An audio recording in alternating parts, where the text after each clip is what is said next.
Hello বন্ধুরা, good afternoon and welcome back to my channel Mumtaz daily blog চ্যানেলের আরও একটি নতুন ভিডিওতে তোমাদের অনেক অনেক স্বাগত জানাই।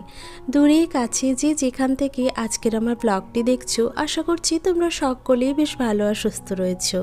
আর ঈশ্বরের কৃপায় আমিও কিন্তু বেশ ভালো আছি। আজ হলো বৃহস্পতিবার আর এখন ঘড়ি কাটায় সময় হচ্ছে ঠিক ওই 3:30 থেকে 4টের মতো।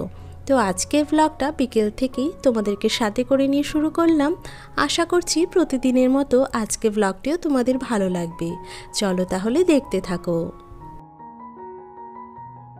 আজ কটা দিন ধরেই আমাদের এখানে এতটা পরিমাণে গরম পড়েছে, ঘরের মধ্যে থেকে কোনো কাজ করতেই পারছি না। আর তার মধ্যে আমার ঘরের ছাদটা যেহেতু অনেকটাই নিচু, তো সেই ক্ষেত্রে সকালে রোদ ওঠার সাথে সাথেই জানো তো ঘরটাও কিন্তু বেশ গরম হয়ে যায়।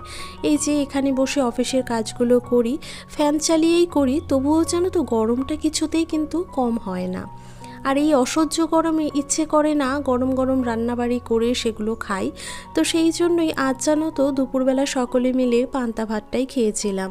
আর পান্তা ভাতটা খেয়ে এত পরিমাণে ঘুম পেয়ে গিয়েছিল, দুপুরবেলা খাওয়া দাওয়া করে কিন্তু সকলে মিলে ঘুমিয়ে পড়েছিলাম। তো এই যে তারপরে ঘুম থেকে উঠেই কিন্তু বিকেলে কাজগুলো এখন তড়িঘড়ি করতে শুরু করে দিয়েছি। সকালের দিকে যে সমস্ত কাপড়গুলো কেচে দিয়েছিলাম সবটাই কিন্তু বেশ অনেকক্ষণ আগেই শুকিয়ে গিয়েছে। তো ঘুম থেকে উঠে সেই কাপড়গুলো তুলে নিয়ে এসেছি আর নিয়ে এসে ও ঘরে রেখে দিয়েছি ফ্যান চালিয়ে। কাপড়গুলোকে কিছুটা সময় ঠান্ডা হতে দিলাম। আর এদিকে ভাবলাম আজকে আমার বেডশিটটা চেঞ্জ করে নিই। আমার একজন সাবস্ক্রাইবার দিদিভাই আমাকে বলেছিল তুমি তোমার বেডশিটটা চেঞ্জ করে দেখো, অবশ্যই অন্য বেডশিট বিছানায় পেতে দিলেও কিন্তু বিছানাটা অনেকটাই ভালো লাগবে। তো দিদি ভাই, আমি কিন্তু তোমার কথাটা রেখেছি। তুমি যদি আজকের আমার ভিডিওটা দেখে থাকো একটা সুন্দর কমেন্ট করে জানিও, তাহলে কিন্তু আমি বুঝতে পারবো যে তুমি আমার ভিডিওটি দেখেছো। আর এই যে বন্ধুরা, দেখতে দেখতে আমার কিন্তু পিলো কভারটাও চেঞ্জ করা হয়ে গেছে, সাথে বিছানার চাদরটাও কিন্তু সুন্দরভাবে পেতে দিয়েছি। আসলে কি বলো তো, শীতের দিনে বেশ অনেক দিন বাদে বাদে বেডশিট চেঞ্জ করলেও কিন্তু খুব একটা সমস্যা হতো না।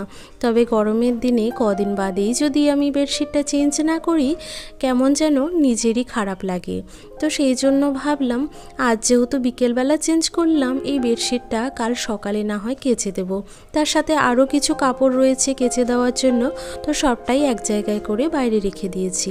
আর এই যে দেখো বিছানাটা গুছিয়ে নিয়েই পাশে লাগোয়া যে সোফাটা রয়েছে সেটাও কিন্তু সুন্দরভাবে ঝেড়ে আবারও কুশনগুলোকে জায়গা মতো সাজিয়ে রেখে দিলাম।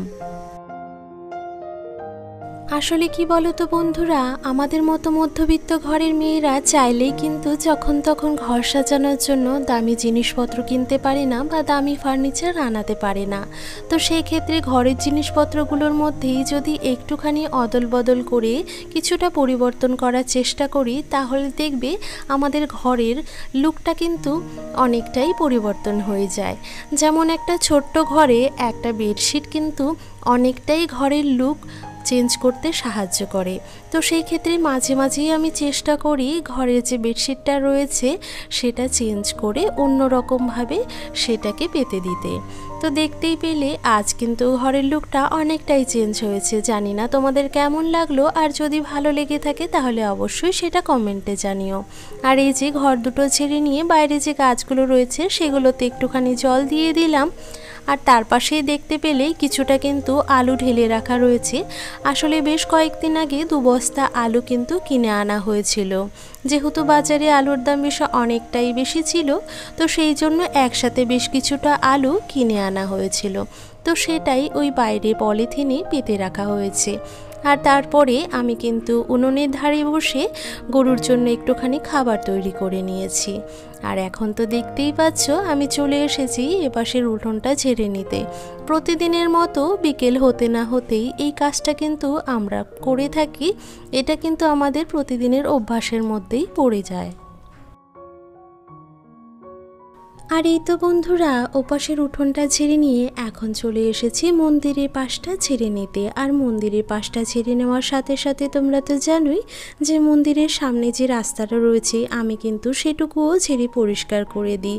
আসলে কি বলতো, পাশের বাড়িতেই যেহেতু মিস্ত্রিরা কাজ করছে, তো সেই জন্য বাইরের রাস্তাটা যথেষ্ট বালি সিমেন্ট এইগুলো পড়ে কিন্তু নোংরা হয়ে থাকে।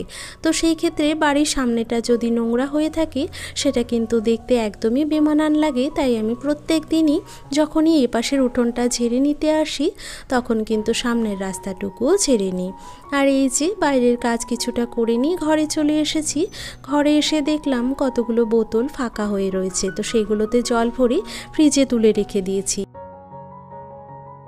এই বছর দেখছি গরম পড়তে না পড়তেই আবহাওয়াতে একটা অসহ্য গরম দেখা দিয়েছে।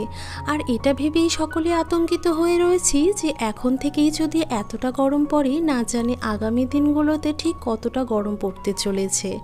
তো বন্ধুরা, এই রকম পরিস্থিতিতে যদি কখনো কখনো আখের রস বা ডাবের জল খাওয়া যায় সেটা কিন্তু শরীরের জন্য অনেকটাই উপকারী হয়।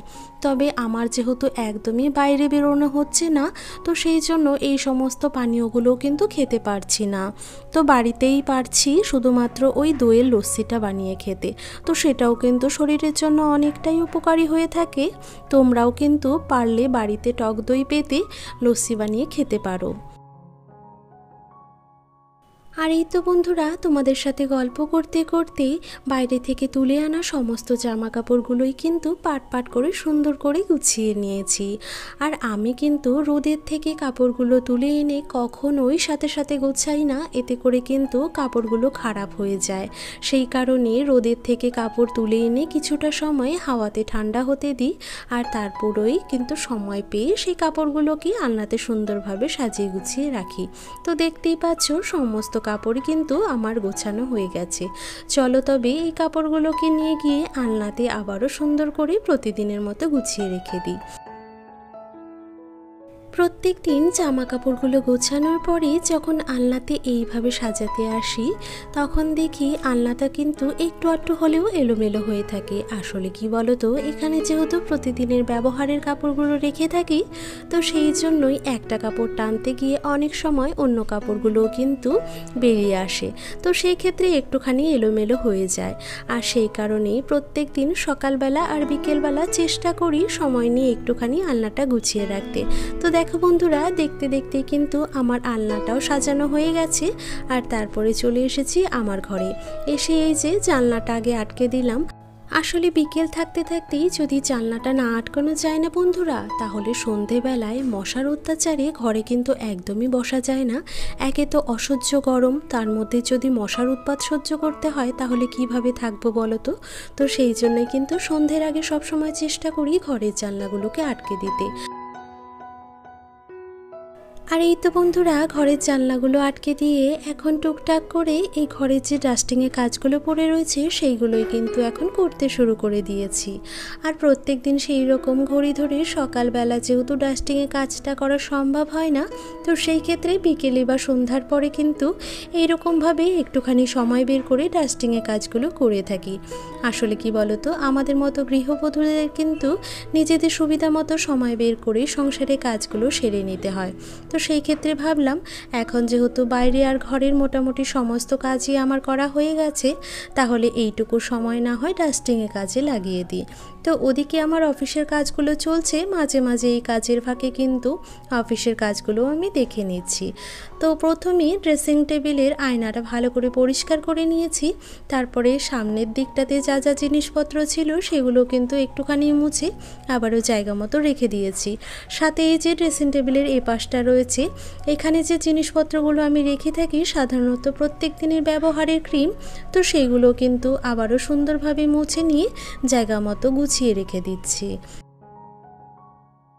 আসলে কি বলতো বন্ধুরা, একদিন অন্তর অন্তর ঘরের ফার্নিচারগুলো যদি এইরকমভাবে ডাস্টিং না করি না, তাহলে এতটাই ধুলোবালি হয়ে থাকে, জানি না কোথা থেকে এতটা ধুলো আসে। হয়তো বা যেহেতু রোডের ধারেই আমার ঘরটা রয়েছে সেই কারণেই হয়তো এতটা নোংরা হয়। তো সেই জন্য চেষ্টা করি প্রতিদিন বা একদিন অন্তর অন্তর এইভাবে সংসারের কাজের মাঝে একটুখানি সময় বের করে এই কাজগুলো করে নিতে। ঘরের ফার্নিচারগুলো ক্লিন করার পাশাপাশি আমার ঘরে যে পাম গাছটা রয়েছে সেই গাছটাতে একটুখানি জল দিয়ে দিলাম, সাথে এই গাছের পাতাগুলো কিন্তু একটা ভেজা কাপড় দিয়ে সুন্দরভাবে মুছে নিয়েছি।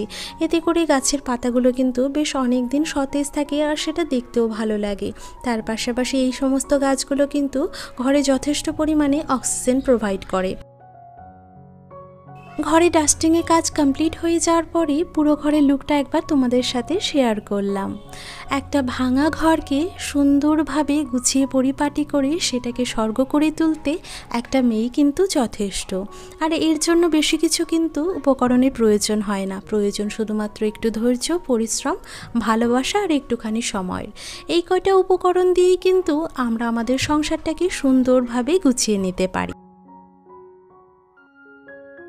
আর এই তো বন্ধুরা, ঘরের কয়েকটা কাজ সেরে নিয়েই কাল সকালের জন্য কটা বাদাম ভিজিয়ে রেখে দিলাম। আর তারপর বাড়িতে সকলেই বলছিল যে সন্ধেবেলায় বড্ড খিদে পেয়ে গেছে, তো ভাবছি কি তৈরি করে নেওয়া যায়। তো সেটা ভাবতেই হঠাৎই মনে পড়লো ঘরে এক প্যাকেট চাউ চাউ রাখা রয়েছে, সেটাই না হয় রান্না করে নিই। তো সেটা তৈরির জন্য কয়েকটা সবজি কেটে নিয়েছি। তেমন কিছু সবজি কাটিনি, তবে আলু, পেঁয়াজ আর লঙ্কাটা ঝুরি করে কেটে নিয়েছি। তো সেইগুলোতে একটুখানি হলুদ নুন দিয়ে খুব ভালো করে প্রথমে লালচে করে ভেজে নিলাম। তারপরে এখন এতে অ্যাড করে দেব একটা ডিম।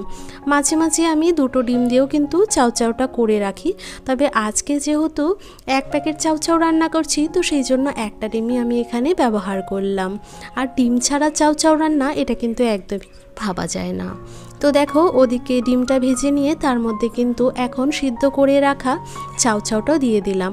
আর চাউচাউ সিদ্ধ করার সময় আমি কিন্তু সেই জলে একটুখানি সর্ষের তেল আর নুন অ্যাড করে দিয়েছিলাম, যার জন্য চাউচাউটা কিন্তু বেশ ঝরঝরে হয়েছে।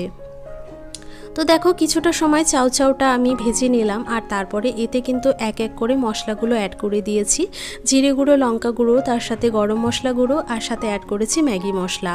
আর এতে একটা চপ আমি একটুখানি কুচি কুচি করে ভেজে দিয়েছিলাম, কারণ বাবা সন্ধেবেলা বাজার থেকে চপ কিনে এনেছিল, তাই আলাদা করে আর খেলাম না, এতেই অ্যাড করে দিয়েছিলাম।